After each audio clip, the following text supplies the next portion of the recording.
Hello, my name is Tawess, and today we are going to paint, well, the Headless Horseman. Not really. We're going to paint a pumpkin. An Atlas pumpkin. Because look at that face. Thinking of the season, it makes sense. I couldn't resist. I also accidentally sprayed the entire thing black from my base coat, and it was like, what am I going to do with this? The idea was to have a head in a different color. But orange is fairly easy to paint up from black. So, we start off with a fairly solid brush of oak brown, just to get a nice reddish brown base to cover the black. This, usually I say, be careful to not go with the lines, but in this case it doesn't matter because the black is just there. Also, worth noting, this is speed paint I'm painting over now. And I had no issues with reactivation. Seems that the tip that you need to cure it for a day, let it dry properly for about a day, works. That's kind of nice. Yeah, so it starts off with a solid piece of oak brown, and then we hit that with a mix of oak brown and Mars red to start building up towards orange, because this is a layer intensive one. We're gonna go over many layers. Chip.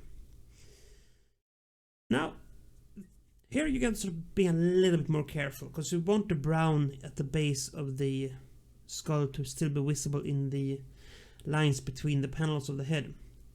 So, slightly drier paint and very soft hands. Not like that. The brushing, soft motions. Very soft. Also went down a brush size to a more precise brush, because I wanted to, as I say, avoid having the bristles go into the lines. With that done and dry, we switch over to pure Mars red, going with some finer details to start picking out the panels. Here is we get back into the regular, ordinary life of things, where I avoid painting anything but the panels. And starting to try and imagine the mech as such, looking for the different areas to make sure that they're clean and focused. Also, I hope you like the slightly Dutch camera angle. I am trying it overhead for a time, see if that helps with detailed paint jobs, because it was not doing particularly well before. There was also a lot of putting my hand in the way of the camera. Some people didn't like that. There was a lot of things going on. So we're trying this one for a while. If that's good, it's good. If you don't like it, go ahead and tell me, and we switch it back. Or alternate between them. I might do this view when I do details and have the other view when we are more zoomed out.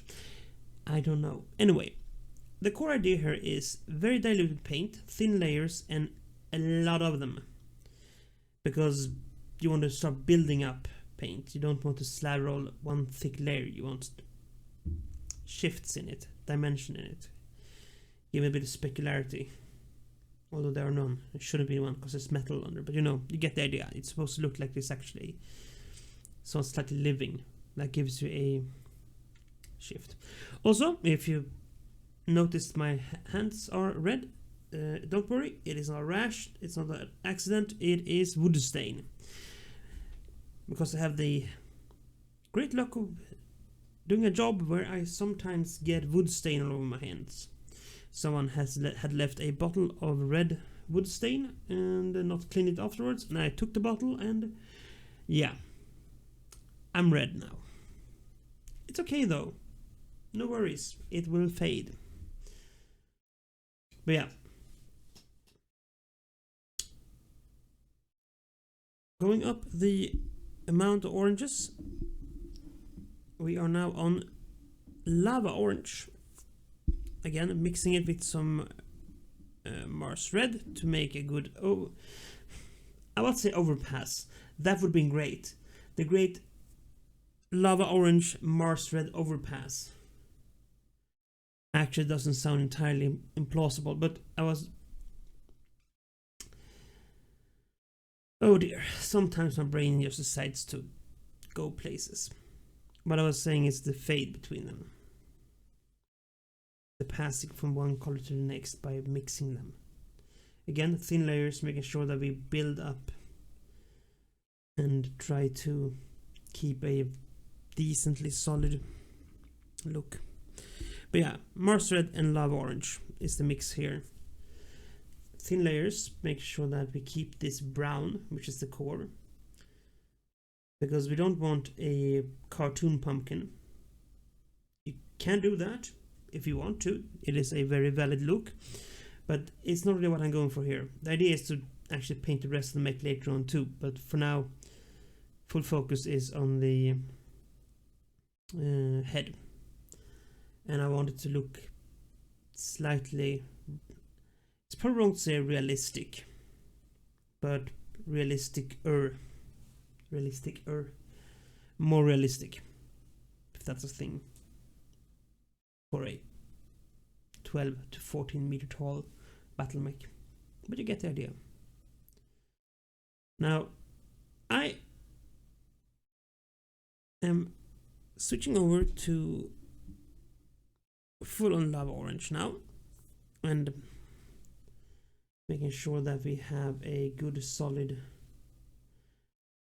orange. This is where we start using a bit more saturated and focused applyings of orange, because now we want to build up the orange more than the desaturated brown. So the idea here is to get into all the details, bring out highlights and such with the orange. And this is, again, time consuming. I mean, painting this head took about 30 minutes all in all, and I didn't even spend half as much time as you could on this thing, because, quite honest, my setup right now it's not good for that. I need a magnifying glass to see what I'm doing on some of these small details. And I mean, I could film me going really close, but then we have a great shot of my balding head rather than the mech. And I mean, you might be into that, but I don't think that is what I would call great content. So we're not going to do that.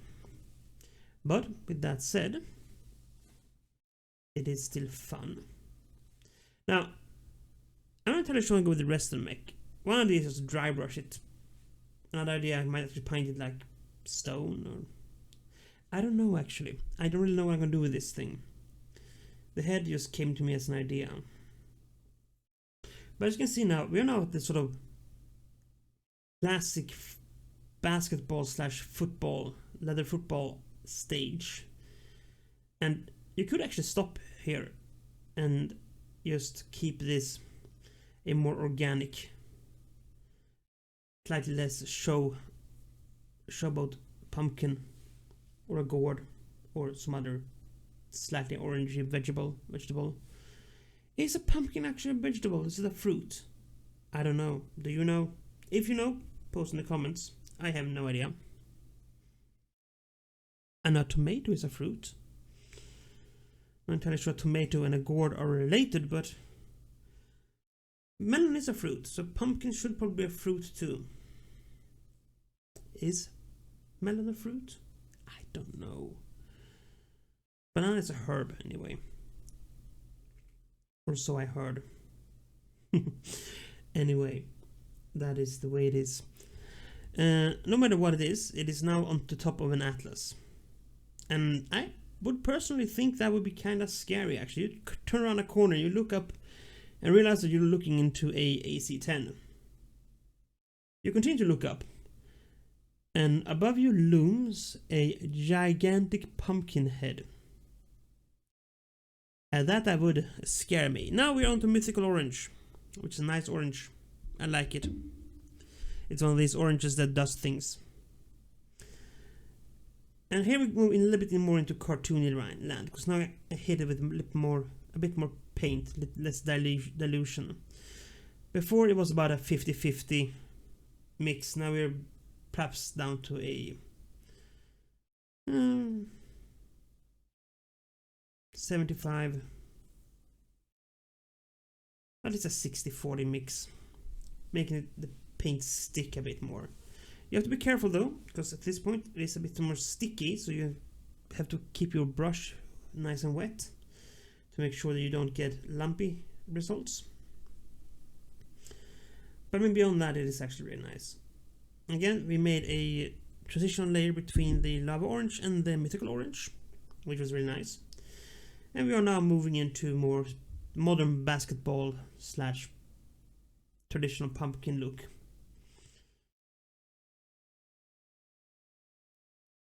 Should you paint an atlas with a pumpkin head? I don't know. Do you want to? Do you want to build a pumpkin head? Who knows? Anyway, it's a fun thing to do. Now, if you have any ideas for how we should paint the rest of the mech, I am all ears for ideas, because I have none at the point. Because it's an atlas and it's kind of big and chunky and, well, odd.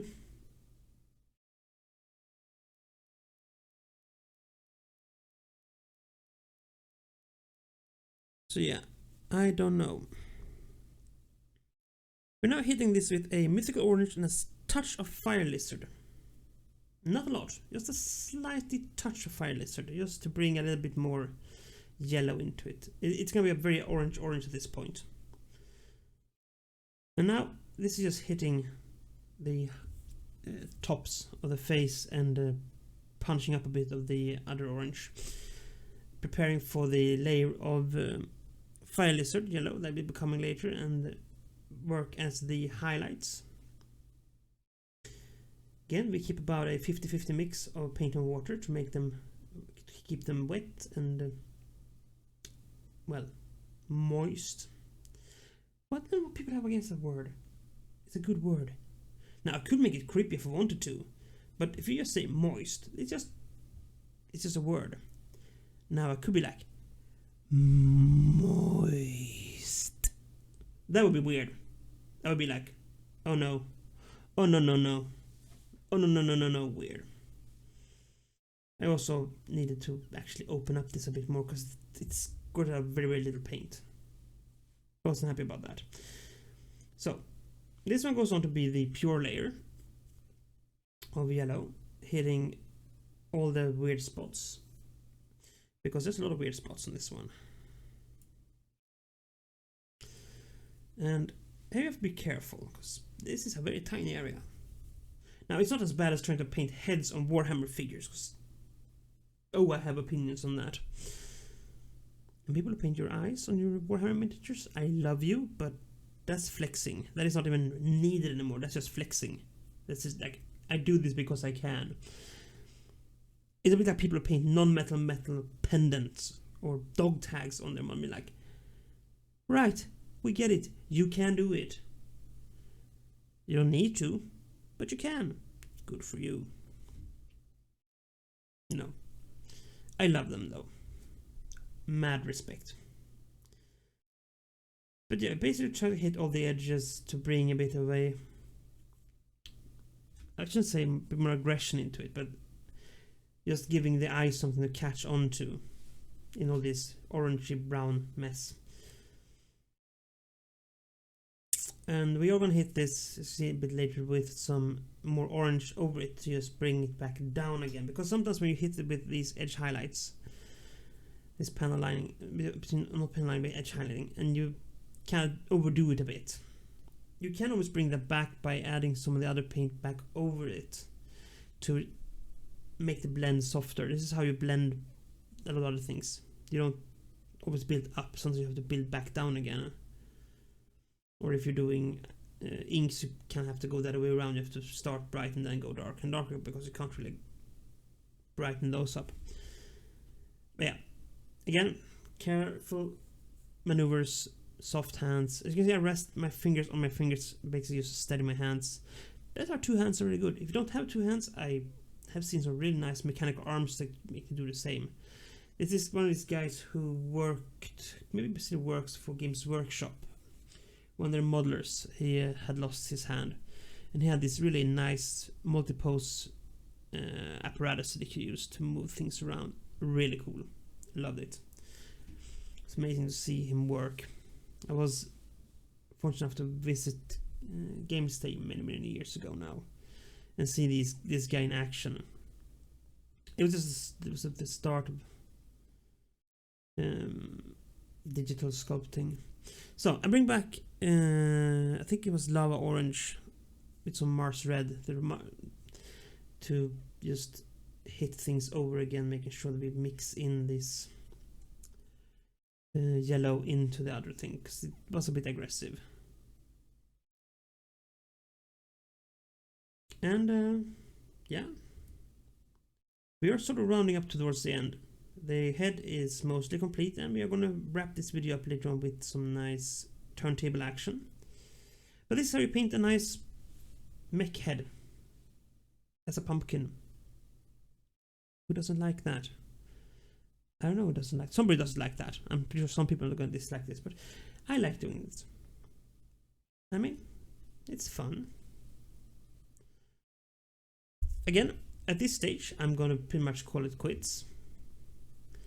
But you could continue bring this up, like really push towards the top and add some positional lighting by punishing up the contrast even more between the dark and the bright orange. I decided not to do this yet because I don't know what I'm going to do with this thing. So for now, we're keeping it at this level. And once finished, I will perhaps go back in and do that punched up on one side, make sure we have the light hitting from one side. But for now, we are leaving it as is, which is nice. Now, we're going to wrap this up by adding some white to the eyes and then hitting them with some blood red contrast paint, because it looks really nice once you let it dry. Also, I was this stage like to take the model around, check in different light sources, make sure I haven't missed anything bad. Because, you know, sometimes you do that. I have a really bad habit of missing some angles. So moving them around a bit, looking on different lights, it's a good idea. No matter what. Also, I'm stippling this in by like making a series of small dots, and so to make sure that we have a bit of texture in the eyes, which is kind of nice.